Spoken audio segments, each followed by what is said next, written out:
할렐루야. 1월 두 번째 예배 오신 여러분들 진심으로 한 해 동안 하나님께서 계속해서 그의 얼굴의 빛을 여러분에게 비추어 주시고 평강 주시기를 간절히 축원합니다. 날씨가 많이 추워졌습니다.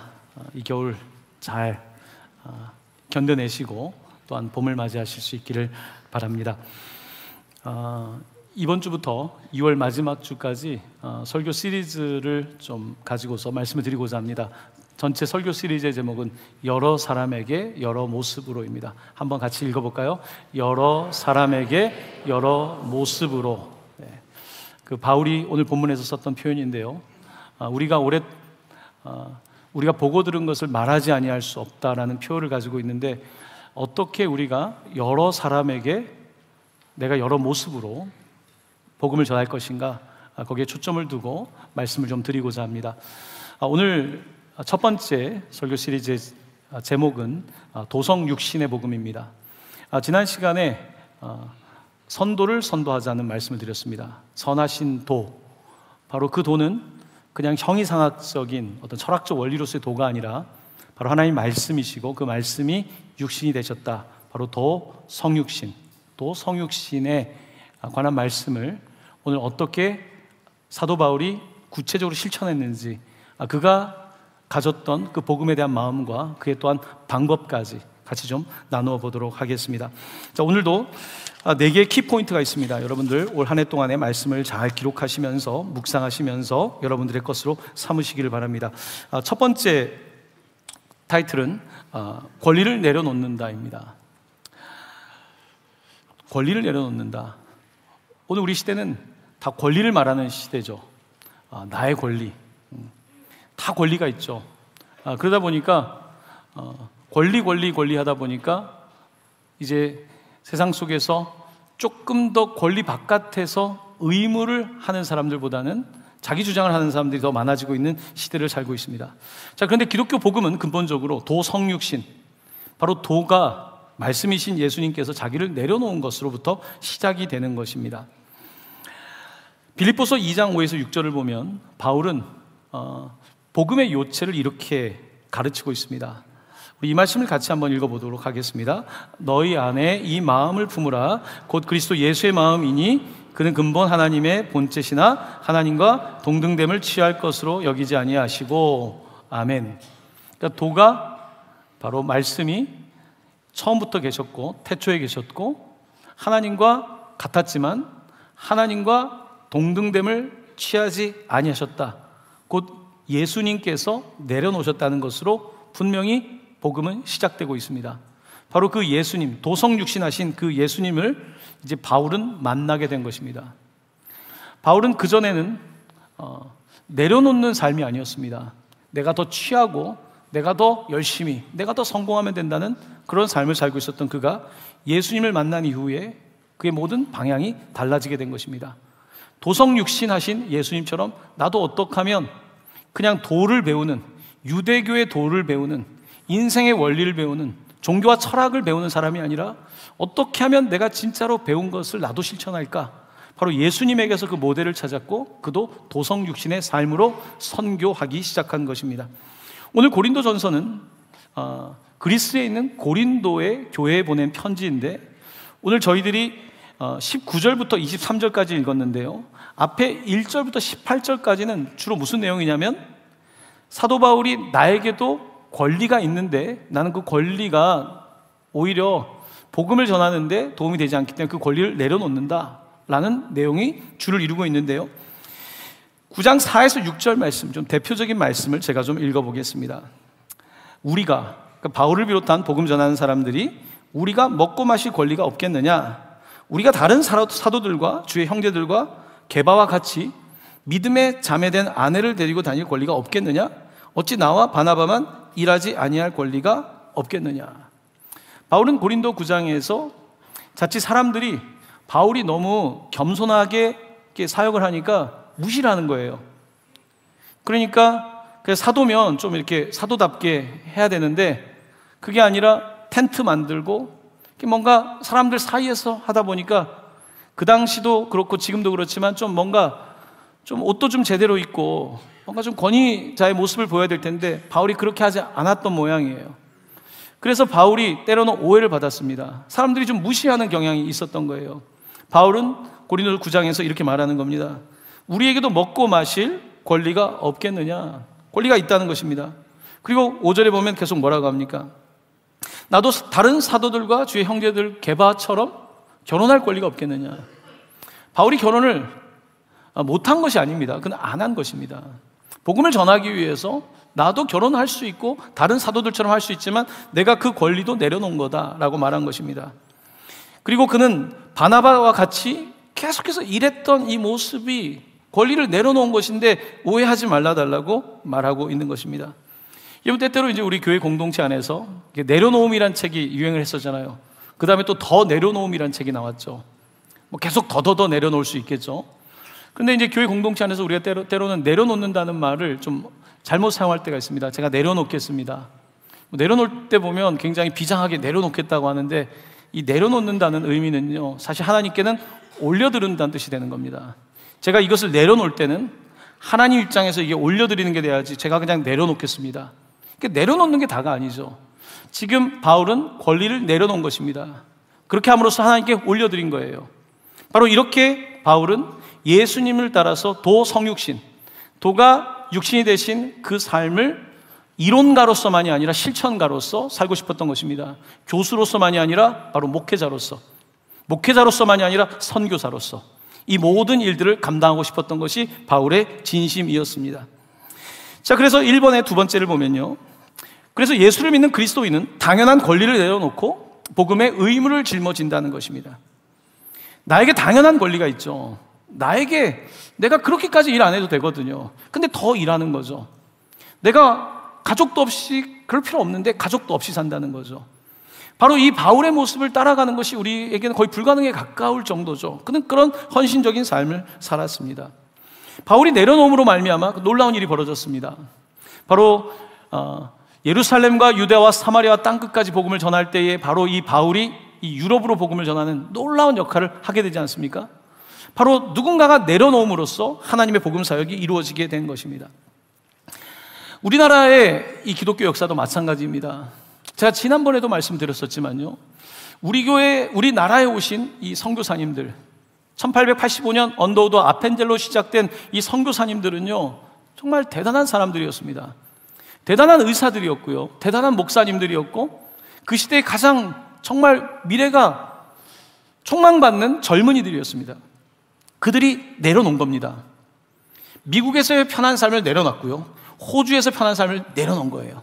그들이 내려놓고 은둔의 나라인 한국에 오게 된 것입니다. 바로 조선에 오게 된 것입니다.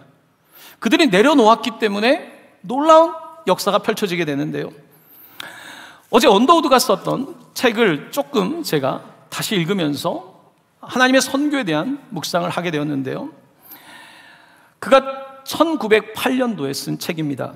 The Call of Korea, 한국의 부르심, 한국을 부르심이라는 이 책인데요, 이 호레스 언더우드가 1908년에 기록했습니다. 1885년 제물포의 부활절에 도착한 그는 23년 동안의 선교를 하고 나서 한국에서 있었던 그 놀라운 선교를 이렇게 기록하고 있는데요, 이 선교를 하면서 이 책 그 다음 장을 넘기면요, 놀랍게도 사진이 하나 있는데 그것은 바로 선교사님들과 성경을 번역했던 그 당시의 사람들 사진이 바로 1908년도 이 책자에 기록이 되어 있고요. 자, 이 책을 넘기면 이제 서문이 등장하는데, 이 서문을 읽으면서 계속해서 가장 눈에 들어오는 단어는 바로 이 단어였습니다. 영어로 providence라고 하는 단어인데요, providence, 이 단어의 뜻은요, 섭리란 뜻입니다. 우리가 하나님은 창조주이시고 섭리자라고 말하죠. 하나님은 이 땅을 창조하시고 모른 척 하시는 분이 아니라 창조하실 뿐만 아니라 섭리하신다, 다스리신다는 거죠. 자, 그런데 이 섭리라고 하는 단어는 라틴 말에서 시작되는데, 프로라고 하는 말은 먼저, 앞서가는 거죠. 그러니까 프로라고 하면은 그 사람이 프로라고 하는 것은 앞서간다는 뜻이에요. 먼저란 뜻이고요, 비데레라고 하는 말은 보다는 뜻입니다. 프라비던스라고 하는, 섭리라고 하는 말은 먼저 본다는 거예요. 언더우드는 이 프라비던스라는 단어를 자주 사용합니다. 섭리라는 거예요. 이 조선 땅에 와 보니까 하나님이 다 예비해 놨다는 거예요. 이 조선 땅에 들어와서 복음을 전하는데 이미 너무 갈급했던 거예요. 그래서 말씀을 전하면 그냥 스펀지처럼 받아들였다는 거예요. 성령을 받으라고 설교를 하면 성령을 진짜로 받더라는 거예요. 이게 1908년도에 언더우드가 보았던 23년 동안의 조선 땅에서 일어났던 일입니다. 여러분 너무 놀랍지 않습니까? 전혀 기독교, 서양 문명을 받아들여 본 적도 없는 그들이 말씀을 믿으라고 하니까 믿고요, 성령을 받으라고 하니까 성령 세례를 받더라는 거예요. 사람들에게서 정말 보지 못했던 일들을 보면서 그는 프라비던스, 하나님이 먼저 보셨다는 겁니다. 하나님이 조선 땅을 먼저 보셨고 이미 예비해 주셨고, 그래서 복음을 전하는데 그 복음이 너무나 빠르게 확산되었다고 말하면서 그는 특별히 1908년도에 이 책을 썼다. 1907년도 평양 대부흥회가 있었던 그 당시에 전국에 퍼져나갔던 이 성령의 운동을 그는 기록하면서 이렇게 말합니다. 이건 설명할 방법이 없다는 거예요. 그것은 Miracle of Grace, 은혜의 기적. 은혜의 기적이라는 말 밖에는 설명할 수가 없다는 거예요. 바로 언더우드는 이 조선 땅 반도에서 일어났던 이 엄청난 복음의 사건을 바로 하나님의 은혜의 기적이라고 표현하고 있는 것입니다. 이 놀라운 기적이 일어나고 있는 이 땅에 정말 안타까워하는 건요, 손이 부족하다는 거예요. 선교사님들을 더 보내달라고 그러고 더 많은 물자를 보내달라고, 지금 전쟁에서 완전히 승리를 하고 있는데 그 서문에서 그런 부탁의 내용을 담고 있습니다. 사랑하는 성도 여러분, 누군가가 내려놓을 때요, 그 내려놓으면 나 하나 내려놓은 건데 조선 땅에서 어마어마한 역사가 나타나는 것입니다. 바울 한 사람이 내려놨는데 유럽 선교가 이루어진 거고요, 예수님 한 분이 자기를 내려놓았을 때 온 인류가 예수를 주로 고백할 때 구원을 받게 되는 것입니다. 바로 이 내려놓음이라고 하는 것이, 도성육신이라고 하는 이 사건이 엄청난 변화를 이 땅 가운데 가져오고 있다는 사실입니다. 또한 이 땅의 대한민국은 이것을 증언하는 증인들인 것이죠. 우리가, 사람들이 전 세계에서 보면 야, 어떻게 대한민국이 저렇게 잘 사는가, 이 놀라운 대한민국을 바라보면서 사람들은 이제 기독교의 강력한 하나님의 역사를 보게 되는 거죠. 그러면서 닥터 모트라고 하는 이 목사님은요, 이런 말을 씁니다. 우리에게 더 많은 하나님의 일꾼들을 보내주십시오. 한국은 근대사에서 첫 번째로 기독교 국가가 될 것입니다. 근대사의 첫 번째 기독교로 남을 것입니다 라고 하는 말을 그 당시 했던 거예요. 너무나 강력하게 복음을 받아들였기 때문에, 그러니까 사도행전에서의 그런 역사를 뛰어넘는 엄청난 역사가, 그래서 이 근대 사회에 있어서 가장 놀라운 기독교 국가가 될 거라는 것을 그 당시에 이미 예언했던 것을 볼 수 있습니다. 서문에 등장하고 있습니다. 자, 이렇게 이제 바울은 자신을 내려놓는 거죠. 예수님을 따라서. 자, 그런데 그가 내려놓는데 두 번째 타이틀을 보면요, 자유인이 아닌 종이 된다라고 하는 표현을 사용하고 있습니다. 빌립보서 2장 7절, 조금 전에 읽었던 말씀 그 다음 구절인데요, 같이 읽어보도록 하겠습니다. 오히려 자기를 비워 종의 형체를 가지사 사람들과 같이 되셨고, 아멘. 자, 예수님은 도가 육신이 된 것만도 대단한데 그가 종으로 오셨다는 것입니다. 둘로스, 종으로. 주인이 있으면 종이 있는데 그는 종이 됐는데, 하나님의 종일 뿐만 아니라 바로 사람들의 종같이 이 땅에 오셔서 많은 사람들을 구원하는 역할을 하셨다고 말씀하고 있는 것입니다. 바울은 예수님을 모델로 자신도 종이 되고 싶었습니다. 그동안은 내가 더 높아지고 싶었고 최고의 학자가 되고 싶었고 존경받는 사람이 되고 싶었지만 그는 종이 되기로 선택했습니다. 그래서 고린도 교회, 특별히 고린도 교회는 서로 갈등이 있었거든요. 서로 좀 잘난 척하는 교회가 고린도 교회였습니다. 그 교회를 향해서 편지를 보내면서 9장 19절에서 이렇게 말합니다. 내가 모든 사람에게서 자유로우나 스스로 모든 사람에게 종이 된 것은 더 많은 사람을 얻고자 함이라. 아멘. 바울은 교인들을 향해 하는 거예요.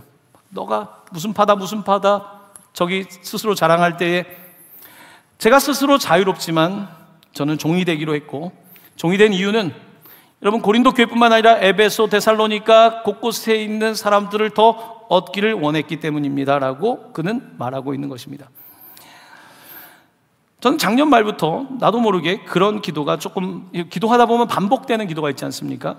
최근에 저의 입에서 반복되는 기도 가운데 하나는 하나님 저를 편하게 사용하세요입니다. 하나님 저를 편하게 사용하세요. 편하게 사용한다는 게 뭡니까? 이 직장에서 직원한테 편하게 일을 맡기기가 쉽지 않거든요. 정말 편하게 일을 맡기려면요, 그 직원이랑 이 교감이 있어야 되거든요. 편하게. 근무 시간 바깥에서도 물론 법이라는 것이 다 있지만요, 편하게 정말 이 어려움이 있는데 이 짐을 짊어줄 사람이 필요하지 않습니까? 편하게 일을 맡긴다는 것, 그 믿기 때문이잖아요.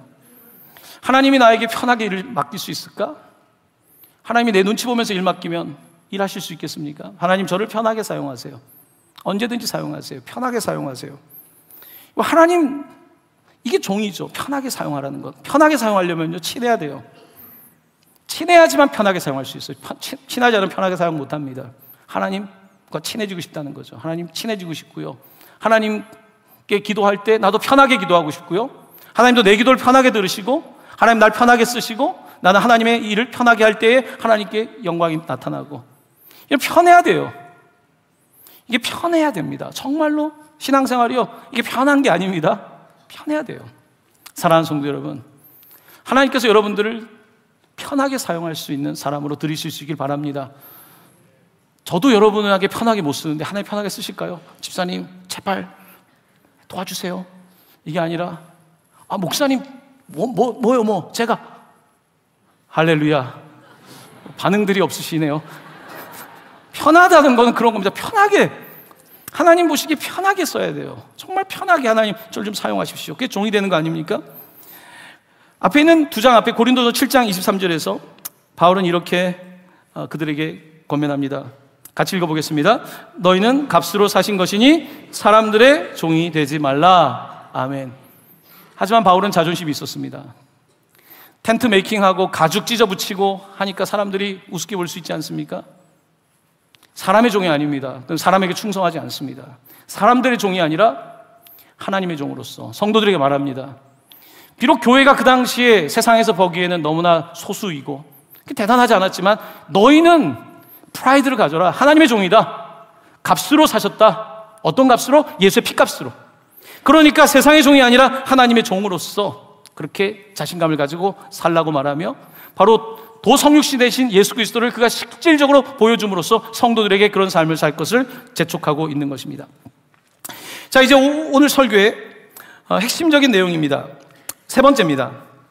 여러 사람에게 여러 모습으로. 오늘 바울이 사용하는 표현인데요, 우리 9장 22절 하반부의 말씀을 같이 봉독하겠습니다.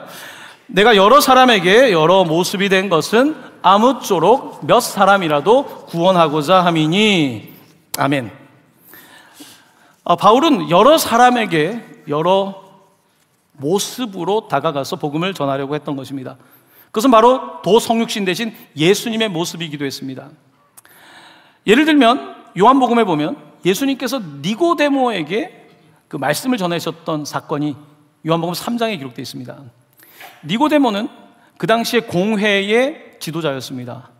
국회의원쯤 될 수 있는 최고의 법을 연구한 사람이었습니다. 그가 예수님께 낮 시간에 찾아오지 않고 한밤에 찾아오죠. 높으신 분이 예수를 만나려고 하니까 눈에 띄지 않는 시간에 찾아왔던 것입니다. 예수님은 니고데모를 보면서 어떤 말씀하셨을까요? 예수님은 각 사람에게 맞게 말씀하시거든요. 니고데모는 율법을 다 알고 있습니다. 꽤 괜찮은 사람이에요. 어떻게 하면 그런데 이런 표적이 나타날까? 자기의 논리 바깥에서 있는 일들은 모르는 거예요. 자기의 충분한 논리 안에 있으니까요. 그때 예수님께서는 이 니고데모에게는 이렇게 말씀하십니다. 다시 시작해야 돼. born again, 다시 태어나야 돼. 놀라운 것은요, 니고데모는 지금 자기가 여기까지 공부했는데 그 다음 뭘 하면 되겠습니까? 라고 얘기하는데 예수님께서 뭐라고 하시냐면 다시 시작해. 이 회사에서 내가 프로젝트를 맡아서 실컷 했어요. 가져갔는데 다시 시작해 라고 말하면 어떨까요? 근데 진짜로 내가 아끼는 직원이 있다면요, 다시 시작해라고 하는 말을 할 때는 너는 이거보다 더 큰 일을 할 수 있어 라고 말할 때 다시 시작하라고 하지 않겠습니까? 예수님은 니고데모에게요, 율법을 쌓아서 구원을 받을 거라고 생각했던 그에게 You have to be born again. 너 다시 태어나야 돼. 라고 말씀하십니다. 예수님은 높은 지식인들을 두려워하지 않습니다. 지식을 자랑하는 사람에게 지식 다 버리고 다시 시작해. 한 부자 청년이 찾아왔습니다. 어떻게 하면 내가 구원을 받겠습니까? 부자 청년에게는 예수님의 대답은 단순합니다. 돈 내려놓고 따라와. 너가 가진 재산 내려놓고 따라와 라고 말합니다. 따라가지 못하죠. 예수님은 그 사람에 맞게 가르치십니다. 요한복음 4장에 보면요, 니고데모 사건 다음에 이제 우물가에 여인이 나타나죠. 12시 정오 시간에 아무도 물을 깃지 않는 시간에 혼자서 물을 깃고 있었죠. 예수님은 딱 보면 그 사람을 아셨죠. 이 여인에게 말을 걸죠. 물 한 잔만 주세요. 이 여인이 퉁명스럽게 말합니다. 왜 유대인 남자가 사마리아 여자한테 물 달라고 합니까? 그때 예수님께서 말씀하시죠. 너 계속 이곳에 물 들어오는데 계속 물 들어오면 너 갈증이 해결되니? 너 5번째 결혼해서 지금 5번째 남자랑 살고 있는데 너의 갈증이 해소되니? 라고 물으십니다. 이 여인은 당황하죠. 너가 목마르지 않기 위해서 딱 한 가지 해야 될 일이 있는데 내가 주는 물을 마시면 넌 목마르지 않을 거야. 예수님은 이 여인의 목마름을 보셨던 거예요. 니고데모에게서는 처음부터 다시 시작해야 된다는 정말 받아들이기 어려운 것을 말씀하셨고요. 이 여인에게는 예수님을 받아들일 것을, 바로 영생의 물을 마실 것을 말씀하셨던 것입니다. 예수님이 이렇게 각 사람에게 여러 모습으로 다양하게 나타나셔서 말씀하신 겁니다. 오늘 이곳에 많은 분들이 계십니다. 오늘 말씀은 하나지만요, 각자에게 들리는 레마의 말씀은 드린 거예요. 로고스인 말씀이 육신이 되어서 오셨지만 오늘 나에게 들리는 레마의 말씀은 각자에게 주시는 거죠. 여러 사람에게 여러 모습으로. 사랑하는 성도 여러분, 이 말씀이 여러분의 말씀으로, 나에게 해당하는 말씀으로 들리는 은혜가 있기를 이 아침에 간절히 축원합니다. 그렇습니다. 예수님은 그렇게 말씀하셨고, 바로 주님의 일을 하는 사람들은요, 그렇게 여러 사람에게 여러 모습으로 복음을 전했던 거죠. 언더우드 선교사가 계속 그 책의 내용을 보면요, 한국 사회에서 가장 강력한 여러 사람에게 여러 모습이 되는 복음 전도의 방식은 바로 의료 선교였습니다. 아픈 사람이 너무 많았어요. 의학이 발달한 서양에서 온 입장에서는요, 약 한 알이면 되는데, 너무나 손만 제대로 씻어도 되는데, 이런 문제들이 해결되지 않고 있는 이곳에서 남자 여자들 가르치고 남자 병원 여자 병원을 세우고 약을 받으면서 그들이 듣게 되는 복음은요, 너무 강력했던 거예요. 아니, 어떻게 이렇게 병이 낫는가, 너무 신기했던 거죠. 또한 언더우드가 보았던 그 당시 조선 사람들은요, 정말 책을 좋아했다는 거예요. 어느 날은 그가 이제 말을 타고서 이제 평양 의주 쪽으로 가는데, 같이 이제 선교팀이 말에다가 성경책을 많이 싣고 가는데요, 이 주막 같은 데 서게 되면 사람들이 와서 그 책을 보면서 돈을 내고 책을 사고 싶어 했다는 거예요. 그러니까 성경책을 사고 싶어 했다는 거예요. 책을 보면 너무 책을 갖고 싶었던 이 조선 사람들을 이야기하면서 바로 교육이라고 하는 이 영역이 이 조선 땅에 필요하다는 것을 보게 됐던 거죠. 그래서 그들에게 이제 학교를 시작한 거죠. 영어를 가르치기 시작하고 새로운 학문을 가르치기 시작했다는 것입니다. 바로 이 조선 땅의 여러 모습은 바로 의료와 교육, 그것을 통한 복음 증거였던 것입니다. 언더우드 선교사는 그 책에서 하나의 일화를 쓰고 있는데, 제가 재미있게 읽었던 부분인데요, 미스터 노 씨라는 사람이 있었는데, 이 노 씨는 나름대로 한문을 알고 있는 좀 자부심이 있는 사람이었던 거예요. 그랬던 그가 이제 선교사들이 주로 사랑방에서 손님들을 만나는데, 사랑방에서 있을 때 이렇게 조금 늘 겸연쩍게 와서 이렇게 좀 적극적으로 이렇게 하진 않았던 것 같아요. 왜냐하면 자존심이 있으니까. 그래서 이제 영어를 배우는데 보니까 이렇게 자꾸 뒤에서 기동령 하는 것 같고 그런 모습을 보였다는 것입니다. 근데 이 사람이 갖고 있었던 진짜 질문은 뭐였냐면요, 영어가 아니었다는 겁니다. 나중에 알게 된 거죠. 그가 진짜 알고 싶었던 건요, 기독교 복음이었다는 거예요. 그의 질문은 이랬습니다. 왜 서양 사람들은 더 잘 살까? 왜 서양 사람들에게는 저런 의료 기술이 있을까? 왜 서양 사람들은 저렇게 여기까지 와서 저렇게 할까? 이 한문 선생님에게는 이해가 되지 않았던 것입니다.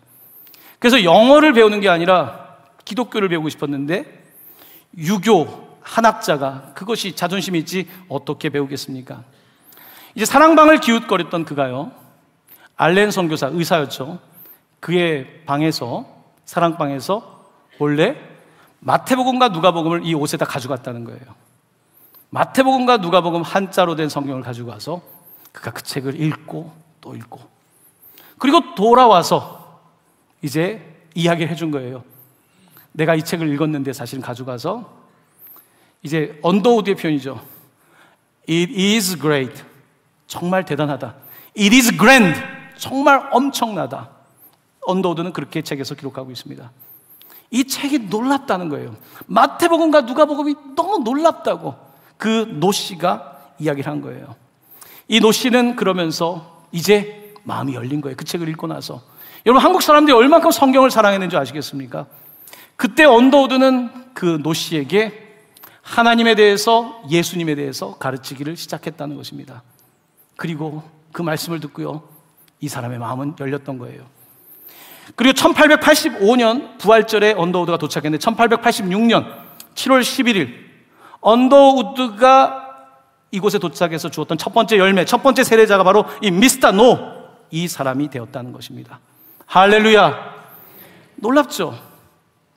여러 사람에게 여러 모습으로, 미국에서 왔던 선교사에게 이 조선 사람들은 너무나 다른 모습이었지만 내가 그들에게 모습으로 찾아가고 의료 또한 교육, 그리고 그 가운데 문이 열릴 때 복음을 심었던 거죠. 사랑하는 성도 여러분, 복음이라고 하는 것은요, 내게 들어오게 되면 내가 어떻게든지 하고 싶어지는 거예요. 그게 복음이에요. 우리 교회 어떤 그 청년 자매가, 제가 이제 신방을 갔을 때 자기가 이제 일본 선교의 마음이 있다는 거예요. 그래서 일본 선교를 위해서 일본어를 공부하고 있다는 거예요. 근데 이제 조금 나중에 얘기를 듣고 최근에 다시 얘기를 듣는데, 지난 한 1년 이상, 한 2년 됐을까요? 자기가 일본어 이제 선생님이 있는 거예요. 1대1로 배우는데, 이 선생님한테 뭘 요구하기 시작했냐면 성경을 가르쳐 달라고 그런 거예요. 근데 이 일본 사람은 기독교인이 아니에요. 나는 앞으로 성경 말씀을 일본어로 배우는 게 목표니까 나에게, 내가 돈을 지불하고 있으니까 일본어로 성경을 가르쳐 달라고 한 거예요. 그래서 믿지 않는 사람이 성경 읽게 만든 거예요. 할렐루야? 이야, 그런 방법이 있구나. 오늘 또 말씀 듣고서 또 여러분들 또 일본어 강사들 또 여기 다 동날 것 같은데요. 놀랍지 않습니까? 여러분, 방법이 없는 게 아니에요. 방법이 아니라 주님을 사랑하는 마음, 주님이 내 안에 있으면 내가 여러 모습이 되고 싶은 거죠. 내가 어떻게든 하고 싶은 거예요. 우리는 자꾸 스킬을 이야기하고 방법을 얘기하는데, 스킬과 방법이라고 하는 것은 뭐 언더우드가 여기 올 때 무슨 방법을 갖고 온 게 아니지 않습니까? 무슨 대단한 전략을 갖고 온 게 아니에요. 가서 해보면서 사랑하고 그러면서 방법이 되는 거 아닙니까? 자, 오늘 바울은 이렇게 그 예수님의 뒤를 따라서 본인도 어떻게 하든지 그 나라에 맞게, 그 문화에 맞게, 마지막으로는 그 사람에게 맞게 복음을 전하고 싶었던 것입니다. 왜냐하면 예수님이 나 한 사람을 위해서 오셨기 때문에, 나를 위해 죽으신 예수님의 은혜가 너무 크기 때문에 그는 그렇게 하고 싶었던 것입니다. 오늘 고린도전서 9장에서는 그는 4가지 카테고리의 사람들에게 내가 그렇게 했다고 대표적으로 이야기를 합니다. 첫 번째입니다. 첫 번째는 유대인들에게 유대인과 같이 되었다고 합니다. 20장 전반부입니다. 유대인들에게 내가 유대인과 같이 된 것은 유대인들을 얻고자 하며. 여러분, 당연한 것 같지 않습니까? 바울은 원래 유대인이에요. 베냐민 지파예요. 그런데 그가 유대인인데 유대인 같이 된다는 건 뭘까요? 그는 정말 진심으로 민족을 사랑했어요. 진짜 정말 이방인에게 그가 복음을 전하는 일을 주로 했잖아요. 근데 바울의 본심에는요, 정말 내 민족이 먼저 구원받아야 되는데 이 마음이 너무 컸던 거예요. 여러분, 우리가 선교를 하지만 제가 외국을 좋아하는 게 아니에요. 내 마음에는 어떻게든지 이 민족이 더 복음을 받아야 되는데 다 그 마음이 있죠. 바울도 그랬던 것입니다. 바울은 사도행전 22장 이후에 보면 그가 이제 마지막으로 예루살렘에 가서 재판을 받고, 그러니까 먼저 유대인들에게 종교 재판을 받고 로마에게 일반 이제 법정에 서게 되고, 그 다음에 이제 포송이 되어가지고 이제 로마로 가게 되거든요.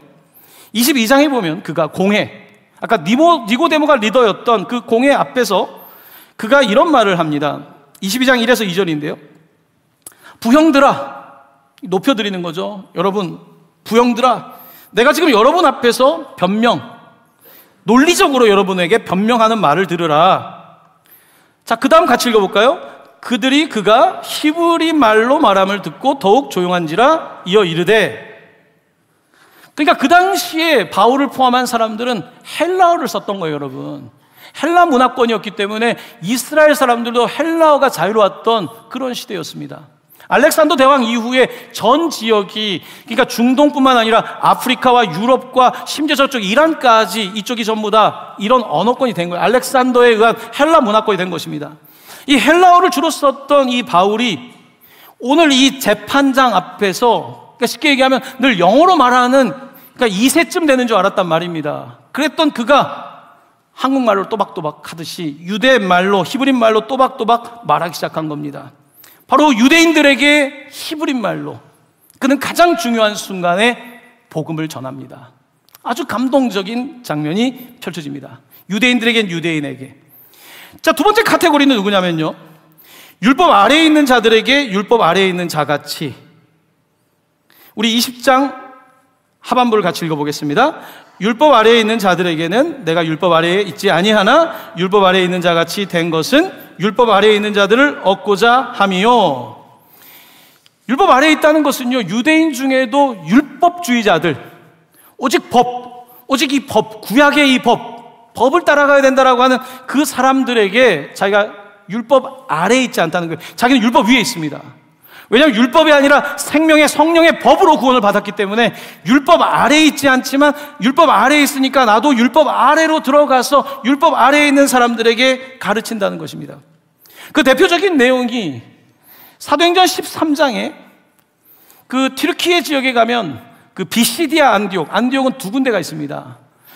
그 이스라엘에서 좀 가까운 이쪽에 시리아 쪽에 있는 안디옥이 있고 이 터키 쪽에 있는 비시디아 안디옥이라고 있는데요. 이제 성지순례를 가면 그곳을 가게 될 텐데, 그곳에서 이제 말씀을 전하는데, 이 사도행전 13장은요 특별히 그가 법학자답게 구약에 있는 구절을 하나 꺼내서 읽으면서 그들 가르칩니다. 회당에 있던 사람들이 꼼짝 못하게끔 이 말씀을, 구약의 권위를 가지고 그 권위를 인정하는 사람에게 이 말씀의 권위로 그들을 가르쳤던 내용이 등장하고 있습니다. 자, 세 번째 카테고리는요, 율법 없는 자들에게는 율법 없는 자같이 했다는 것입니다. 바로 이 세 번째 카테고리는 바로 이방 사람들입니다. 율법을 알지 못하는 사람들에게는 율법 없는 자같이, 그는 율법을 다 알고 있지만, 그러니까 그들이 알 수 있는 언어로 바꾼 것입니다. 특별히 사도행전 17장에 가면요, 그 바울의 그 뛰어난 복음 전파의 능력을 보게 되는데요, 그가 이제 아테네라고 하는 지금의 수도죠. 그곳을 가게 됐는데, 아테네에 가면 위에 올라간 파르테논 신전이 있고, 그 다음 옆에 가면 이제 광장이 있습니다. 이 광장에 사람들이 많이 모여요. 지금 가도 많고 옛날에 더 많았을 거예요. 왜냐면 할 일이 없잖아요. 특히 남자들. 여러분 동남아시아나 이런 데 가보면, 뭐 이게 무시해서 하는 얘기는 아닙니다만 직장이 없는 거예요. 그러니까 낮에 사람들이 많아가지고 그냥 앉아있고 대화하는데, 이 헬라 사람들, 그리스 사람들은 할 일이 없을 때 주로 뭘 하냐면 토크, 철학을 얘기하고 뭔가 대단한 것을 이야기하는, 정치 얘기했다는 얘기죠. 쉽게 얘기하면 그런 거 좋아하는 사람들이 그곳에 모여 있었던 거예요. 거기에 이제 바울이 가서 그들에게 말씀을 전하는데요, 이 바울은 주님을 사랑하니까 늘 머릿속에 어떻게 하면 이 아테네 사람들에게 복음을 전할까, 관심 있는 사람에게는 보여요. 관심 없는 사람은 안 보이는데, 그게 보이는데 신전을 다 걸으면서 제우스 신전도 가고 뭐 여러 가지 신전 갔지 않았겠습니까? 자, 그때 알지 못하는 신이라고 하는 신전이 있었는데, 사도행전 17장 22, 23절에서 그가 이렇게 말합니다. 내가 두루 다니며 너희가 위하는 것들을 보다가 알지 못하는 신에게라고 새긴 단도 보았으니, 그런즉 너희가 알지 못하고 위하는 그것을 내가 너희에게 알게 하리라. 바울이 이렇게 말합니다. 여러분, 제가 이곳에 도착해서 사람들 있지 않습니까? 여기 이렇게 뭐 얼마나 있었는지 모르지만, 제가 이 아테네에 도착해서 파르테논 신전부터 해서 다 다녀보니까 뭐 많은 멋진 신전들이 있는데, 혹시 알지 못하는 신이 있다는 거 여러분 알고 계세요? 저기 갔더니 그런 신전이 있던데 사람들이 그런 게 있어? 이제 관심을 끌었겠죠? 여러분, 제가 여러분에게 그 알지 못하는 신에 대해서 말씀드릴게요. 여러분이 알지 못하는 신에 대해서 말씀드릴게요.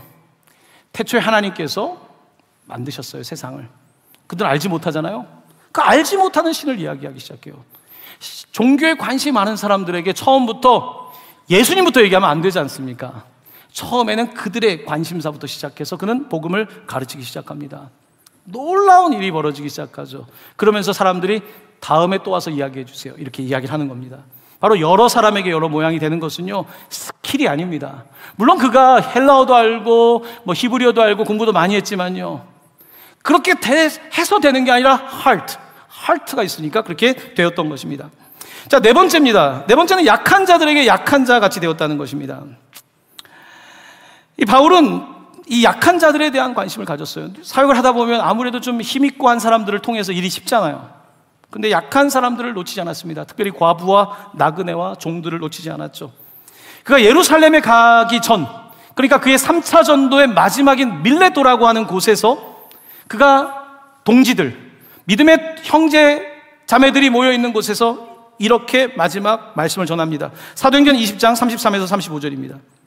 내가 아무의 은이나 금이나 의복을 탐하지 아니하였고 여러분이 아는 바와 같이 이 손으로 나와 내 동행들이 쓰는 것을 충당하여 범사에 여러분에게 모본을 보여준 것 같이 수고하여 약한 사람을 돕고 또 주 예수께서 친히 말씀하신 바 주는 것이 받는 것보다 복이 있다 하심을 기억하여 할지니라. 아멘. 그는 자기가 약한 사람들을 위해서 어떻게든지 더 재정이 필요하지 않습니까? 약한 자들을 어떻게든지 더 위해서 한 것을 보지 않았습니까? 라고 말하면서 그는 약한 자들에게는 약한 자처럼, 예수님이 그렇게 하셨던 것처럼 그렇게 사역했다고 말하는 것을 봅니다. 한 가지 간증이 있습니다. 한 2주 전에 한 성도님께서 이제 1년 이제 사업을 마치고 찾아오셔서 목사님, 선교에 필요한 것이 있을 것 같아서 재정을 가져오셨다는 거예요. 그래서 꽤 큰 재정을 가지고 오셨습니다. 회사에서 이제 수익에서 굉장히 많은 부분을 가지고 오신 거예요.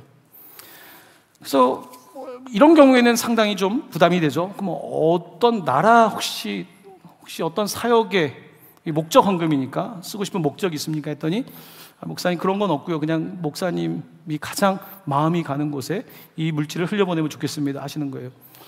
그래서 그때 그 자리에서 저도 모르게 그냥 라오스로 보내면 좋겠다는 말을 했어요. 왜냐하면 한 주 전에 그 선교사님께서 라오스에서 그 수갑 채워가는 분들의 사진을 저한테 최근에 있었던 것을 보내주셨어요. 그 라오스는 공산국가입니다.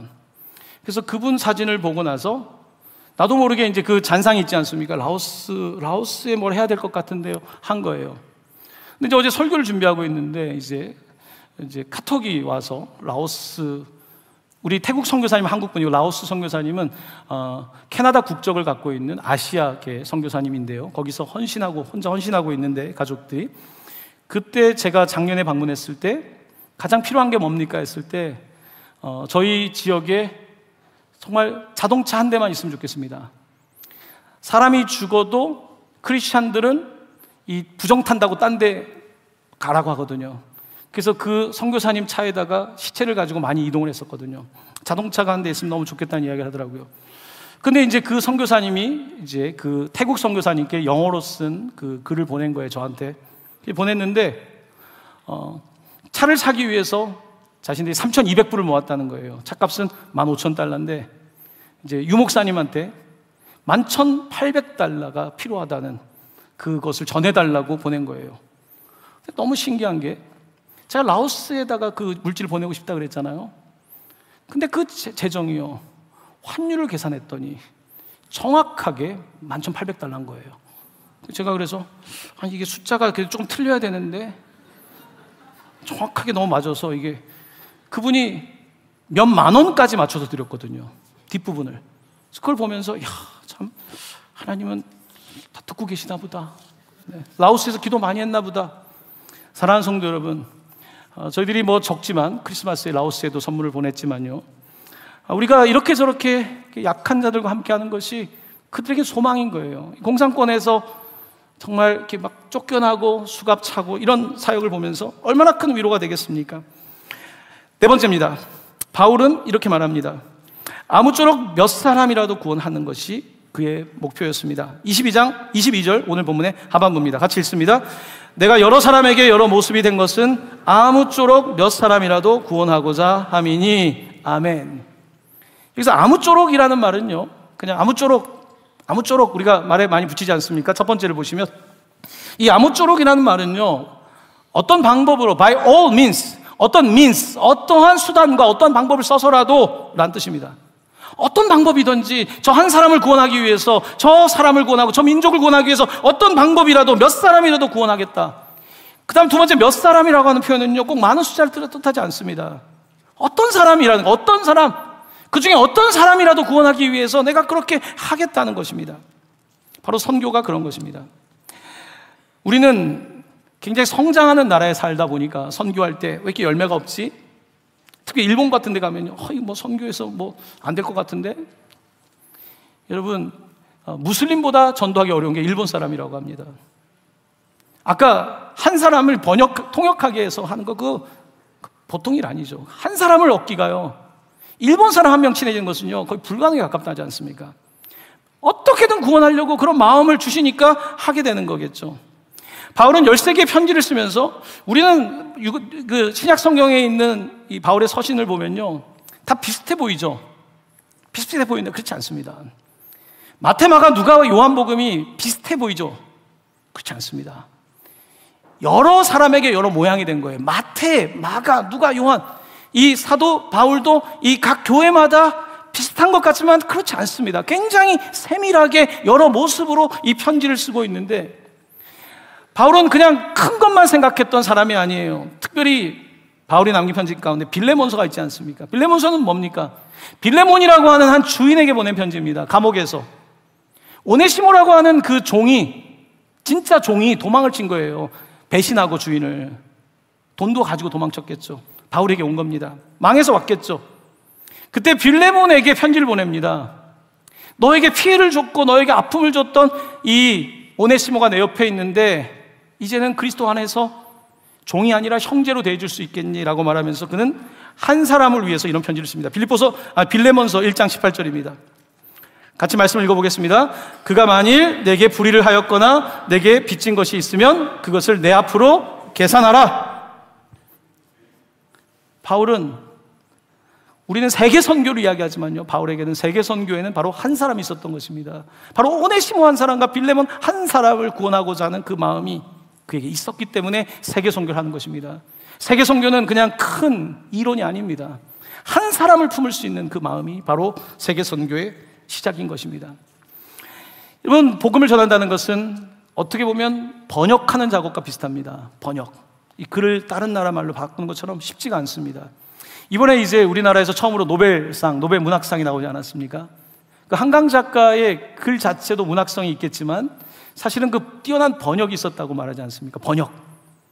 그러니까 그 한국의 정서를 그 나라 말로 표현한다는 것은 각 나라마다 다르지 않습니까? 그래서 우리가 흔히 번역은 반역이라고 부릅니다. 번역은 반역이에요. 한국의 시를 다른 나라 말로 반역과 같은 일이죠.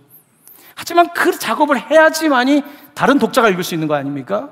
바로 내가 받은 복음을 내가 번역을 해야 되는 거예요. 번역이라고 하는 것은 꼭 글로 번역하는 것이 아니라 나의 얼굴로, 나의 말로, 나의 행위로서 우리가 번역을 하는 거죠. 때로는 반역 같은 느낌이 들 때도 있습니다만 우리는 그 일을 감당하는 여러 사람에게 여러 모습이 되는 선교적 삶을 살아야 되는 것입니다. 사랑하는 성도 여러분, 올해 우리가 보고 들은 것을 말하지 아니할 수 없다라고 말하려면 내가 본 게 있고 들은 게 있어야 됩니다. 그렇지 않으면 말이 안 나올 거예요. 하나님께서 내게 주신 은혜를 내가 받고 보고 들을 때에 내 안에서 계속해서 마음이 움직이면 보이기 시작합니다. 아, 저기가 필요하구나. 바로 그 놀라운 하나님의 콜링이 여러분을 지금 부르고 있습니다. The Call of Korea, 언더우드는 한국의 부름, 한국이 여러분들을 부릅니다. 선교사님을 보내주십시오. 지금 각 나라에서 각 지역마다 부르고 있습니다. 보내달라고. 우리 교회가 올해 그 하나님의 부르심에 반응하며 이 땅의 고통에 반응할 수 있는 그런 교회, 성도들, 신자들 되시기를 예수님의 이름으로 간절히 축원합니다.